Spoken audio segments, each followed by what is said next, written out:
ఒక తండ్రి తన ఇద్దరు కూతుర్ని చాలా ప్రేమగా పెంచుతున్నాడండి. ఎంత ప్రేమో తెలుసా? పెద్ద కూతురు ఏది అడిగితే అది తెచ్చిచ్చేసేవాడు. చిన్న కూతురు ఏది అడిగితే అప్పు చేసి కొనేసేవాడు. ఆ ఇద్దరు పిల్లల్ని చాలా అల్లారు ముద్దుగా పెంచుకుంటుంటే చక్కగా ఈ పిల్లలు పెరిగారు. చక్కగా 10th క్లాస్కి వచ్చారు. పెద్ద బిడ్డ, చిన్న బిడ్డ 9th క్లాస్కి వచ్చింది. ఇంకా ఈ పెద్ద బిడ్డ వివాహం చేసేసారు. ఇప్పుడు చిన్న బిడ్డను చక్కగా ఏది కావాలంటే అది కొనిపెడతా ఉన్నారు. యవన ప్రయాణానికి వచ్చారు. నాన్న నాకు ఈ యొక్క సెల్ కావాలి. ఓకేనమ్మా ఇస్తాను రా. డబ్బులు లేవనే మాట కాదు, అప్పు చేసిన ఆ కూతురు కోసం తన తండ్రి కష్టపడి సంపాదించేవాడండి. ఒక రోజున ఒక చిన్న సంఘటన తెలుసా? ఆ చిన్న బిడ్డ ఒకరోజు ఇంట్లో కనపడలేదు. 17 సంవత్సరాల యవన ప్రయాణానికి వచ్చింది ఆ బిడ్డ. చక్కగా సౌందర్యంగా ఉంది.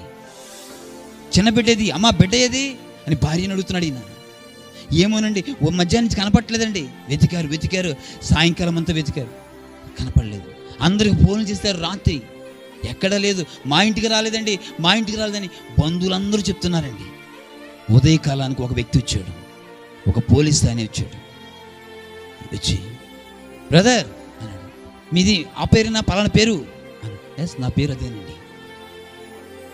ఏం జరిగింది? ఒక బిడ్డ వచ్చి మీ మీద కేసు పెట్టింది అన్నాడు. ఒక బిడ్డ వచ్చి కేసు పెట్టడం ఏంటి? నేను ఎవరికి హాని చేయలేదే. నా బిడ్డ కనపట్టలేదని మేమే నన్నించి తెగ తిరుగుతున్నాం, ఎతుకుతున్నామే, అందరికి ఫోన్లు చేస్తున్నామే, నా మీద కేసు పెట్టేవాళ్ళు ఎవరు అని అర్జెంటుగా ఎస్ఐ గారు రమ్మన్నారు అని చెప్పి అనగానే ఈ కానిస్టేబుల్తో ఆ తండ్రి ఆ తల్లి స్టేషన్కి వెళ్ళి ఎస్ఐ గారి ముందు నిలబడ్డారు. ఏంటి సార్ పిలిపించారు మమ్మల్ని? ఎవరు కేసు పెట్టారని చెప్పారు? ఎవరు వాళ్ళు? మేము ఎవరికి మోసం చేయలేదు, ఎవరిని కొట్టలేదు, తిట్టలేదే. ఎవరు మా మీద కేసు పెట్టారు? ఇదిగో చూడండి, ఆ బల్ల మీద కూర్చున్నారే, ఆ అమ్మాయి కేసు పెట్టింది అన్నారు. అమ్మాయ్యా అని వెంటనే అటు చూడపోతే ఆ బల్ల మీద తన కూతురు వేరొక వ్యక్తితో కూర్చున్నది. ఇతనికి అర్థం కాలేదు. వెంటనే ఆమె దగ్గరికి వెళ్ళి ఆ పేరు పెట్టి పిలిచాడు. అమ్మాయి, అరే చిన్న అన్నాడు. లేచి నిలబడింది, తల ఉంచుకుంది, ఎత్తలేకపోతుంది. ఆ తండ్రి కళ్ళలో చూడలేకపోతుంది ఆ బిడ్డ. ఆ తండ్రి ఏడుస్తున్నాడు. ఏంటి కేసు ఏంటి ఎక్కడికి వెళ్ళిపోయావు? నేను నా ఇష్టం వచ్చిన వ్యక్తికి వెళ్ళిపోతున్నాను. నాకు తెలుసు నాన్న, నీ ప్రేమ తెలుసు, కానీ నీ కోపం కూడా తెలుసు నాకు. నువ్వేదైనా నన్ను చేసి, ఏదైనా ఆ వ్యక్తిని చేసి నన్ను తీసుకొస్తావు నాకు తెలుసు నాన్న. అందుకే ఈ పోలీసుల సంరక్షణతో మేము పెళ్లి చేసుకోపోతున్నాం ఇక్కడ అని చెప్తాడు. ఆ తండ్రి గుండె పగిలిపోయింది. ఆ దేశంలో ఆ తల్లిగా ఉన్న ఆమె ఆ కూర్చున్న చోట్లని కింద పడిపోయి ఎక్కి ఏడుస్తుంది. ఆ భార్య భర్త ఇద్దరు ఓర్చుకొని ఏడుస్తుంటే ఆ ఎస్ఐ పిలిచి అన్నాడు, మీరు చంపుతారని ఏమైనా ఆమె ఆ పిల్లలకు చెప్పారా? లేదయ్యా. నా కూతురు మేమెందుకు చంపుకుంటాం? ఇలా ఇష్టపడింది, మీరు వివాహం చేస్తారా? అయ్యా మేము కూతురు లేదనుకుంటాం అని చెప్పి అక్కడి నుంచి ఇద్దరు వచ్చేసారు. ఇద్దరు ఆ తల్లిదండ్రులు ఇంటికి వచ్చేసారు. వాళ్ళిద్దరూ చక్కగా వివాహం చేసుకుని వాళ్ళు వెళ్ళిపోయారు. ఒక మాట చెప్పనా, వివాహం చేసుకుని వెళ్ళిపోయిన తర్వాత కొద్ది రోజులకు ఒక మాట వినపడింది. ఇదిగో బ్రదర్, మీ అమ్మాయి అక్కడ హాస్పిటల్లో జాయిన్ చేశారు. తండ్రులు హడావిడిగా బండేసుకుని అక్కడికి వెళ్ళినప్పుడు హాస్పిటల్ని చూడపోతే ఆ బెడ్ మీద చాలా భయంకరమైన స్థితిలో ఆక్సిజన్ పెట్టి చాలా భయంకరమైన స్థితిలో ఉంది. డాక్టర్ పిలిచారు. సార్ ఏమైంది ఈ అమ్మాయికి? మా అమ్మాయికి ఏమైంది? ఎవరు సార్ ఈ అమ్మాయి? మా అమ్మాయి అండి. ఈలోగా ఆ పక్క నుంచి తన భర్తగా చేసుకున్నాడు కదా, ఆమె చేసుకున్నాడే, అతను వచ్చాడు. ఏంటి నా కూతుర్ని ఏం చేసావురా నువ్వు? ఏడుస్తున్నాడు ఈ తండ్రి. అప్పుడు అతను అంటాడు, అయ్యా నన్ను క్షమించండి, మీ బిడ్డకి బ్రెయిన్లో బ్లడ్ క్లాట్ అయిపోయింది. ఆ బ్రెయిన్లో భయంకర వ్యాధి వచ్చింది. ఆ మాట తన అల్లుడిగా ఉన్న ఆ బిడ్డ యొక్క భర్త చెప్పగానే అక్కడి కుప్పకులిపి ఏడుస్తూ ప్రారంభించాడు తన తండ్రి. ఏడుస్తున్నాడు. ఆ తల్లిదండ్రులు ఇద్దరు ఏడుస్తున్నారు. వీళ్ళు దేవుని ఎరిగిన వారు. వాళ్ళు దేవుని దగ్గర మొరపెట్టడం ప్రారంభించారు. నేను ఒక రోజున వాళ్ళ ఇంటికి వెళ్ళినప్పుడు ఈ సంఘటనలన్నీ చెప్పుకుంటూ వచ్చారు. నాకు పరిచయమైన కుటుంబం అది. ఎక్కడో ఆ రోజు నేను ఫైనాన్స్ చేసే రోజులు జరిగిన సంఘటన ఇది. బెడ్ మీద ఆక్సిజన్ పెట్టి చాలా కఠినమైన పరిస్థితులు ఆ అమ్మాయి ఉంది. బయట బల్ల మీద ఏమో ఈ యొక్క తల్లిదండ్రులు ఏడుస్తున్నారు. తన భర్త దూరంగా కూర్చుని ఏడుస్తున్నాడు. వెళ్ళాము, ఏంటి ఈ పరిస్థితి? ఆ బెడ్ దగ్గరికి వెళ్ళాను.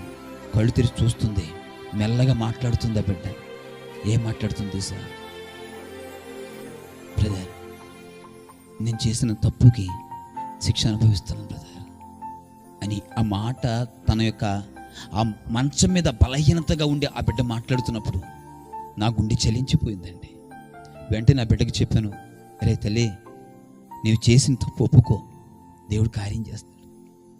నీ తల్లిదండ్రులకు పెట్టిన నీ యొక్క క్షోభం చూసావా? నీ తల్లిదండ్రులకు మిగిల్చిన కన్నీరు ఉందే, నీ తల్లిదండ్రులకు మిగిల్చిన అవమానం ఉందే, అది చాలా భయంకరమైనదిరా. నిన్ను అనేకమైన పరిస్థితుల నుంచి రక్షించుకున్న నీ తల్లిదండ్రులకు నీవు మిగులుస్తున్న ఈ కన్నీళ్లు నీకు శాపంగా మారకూడదు. నీవు ఆ నవమాసాలు మోసి నిన్ను కనిన నీ తల్లి యొక్క ఆ కన్నీటికి, ఆ వేదనకు నీవు గర్భకోశ పెట్టకూడదురా తల్లి, క్షమించమని అడుగు అనగానే ఆ తల్లి, బయట ఉన్న తల్లి లోపలికి వస్తే ఆ తల్లి చేతులు పట్టుకుని ఆ కూతురు, ఆ మంచం మీద ఉన్న ఆ కూతురు, నన్ను క్షమించండి అమ్మా, ఏడుస్తూ ప్రారంభించింది. అప్పుడు వెంటనే నాకు ఒక మాట వచ్చింది, చిన్న మాట వచ్చింది, అమ్మ చిన్న ప్రార్థన చేద్దాం అనగానే లోపల ఉన్న ఆ తండ్రి కూడా, బయట ఉన్న తండ్రి కూడా లోపలికి వచ్చాడు. ఆ బిడ్డ మంచం మీద ఉంది.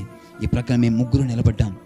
ప్రభు సన్నిధిలో ఒక చిన్న మాట అడిగాను, ప్రభువా, ఈ బిడ్డలు నిన్నెరిగిన వారయ్యా, నీ కృపచేత బిడ్డను క్షమించయ్యా అని ఒక చిన్న కన్నీటి ప్రార్థన చేసి వచ్చానండి. ప్రార్థన చేసి వచ్చిన తరువాత దేవుని మహాకృప ఏంటి తెలుసా? మరుసటి రోజుకి ఈ బ్లడ్లో, ఈ బ్రెయిన్లో క్లాట్ అయిపోయిన ఆ బ్లడ్ కరగడం ప్రారంభించబడింది. ఆ కరగడం కూడా చాలా, ఏదో వ్యాధి చెప్పారండి, బ్రెయిన్ ట్యూమర్ అనుకుంటాను, బ్రెయిన్ ట్యూమర్, అది వ్యాప్తి చెంది. కానీ మరుసటి రోజు నుంచి ఆ బలహీనత తగ్గడం ప్రారంభించింది. నేను మళ్ళా వారంకి వెళ్ళేటప్పటికి దేవుని కృపచేత హాస్పిటల్ నుంచి ఆ బిడ్డలు ఇంటికి తీసుకొచ్చేసారండి. స్తోత్రం చెప్దామా? హల్లెలూయా. ఎందుకు ఈ సాక్ష్యాన్ని మీ ముందు పెడుతున్నానో తెలుసా నా ప్రియ సహోదరి సహోదరులారా? తల్లిదండ్రులకు బిడ్డలు ఎంత నమ్మకస్తులుగా ఉండితే ఆ బిడ్డలకు క్షేమము. ఈరోజు నిన్ను సృష్టించిన నీ దేవునికి అంత నమ్మకస్తులుగా ఉంటే నీకు అంతే క్షేమం. నీ దేవుడు నీకు ఇచ్చిన ఆయుష్కాలం, ఆరోగ్యం, బలము నీవు కృతజ్ఞత కలిగి ఉండకపోతే, నీ ఇష్టానికి భక్తి చేస్తే ఖచ్చితంగా నరకానికి వెళ్ళిపోతామండి. మేలు చూడలేం, ఆశీర్వాదం చూడలేం. ఈరోజు భక్తి జీవితంలో మనకు ఎదురవుతున్న పరిస్థితి స్వార్థం. డబ్బున్న చోటకి, పేరున్న చోటకి, నీకు పదవులు ఇచ్చే చోటకి, నీకు మైకులు ఇచ్చే చోటకి, నీకు పేరుండే చోటకి, నేను అయ్యగారు అనే చోటకి వెళ్ళిపోతున్నావే. నీవు స్వార్థపరుడు అయితే మన యొక్క ప్రయాణం ఎక్కడికెళ్తుంది తెలుసా? నిత్య నరకానికి వెళ్ళిపోతుంది.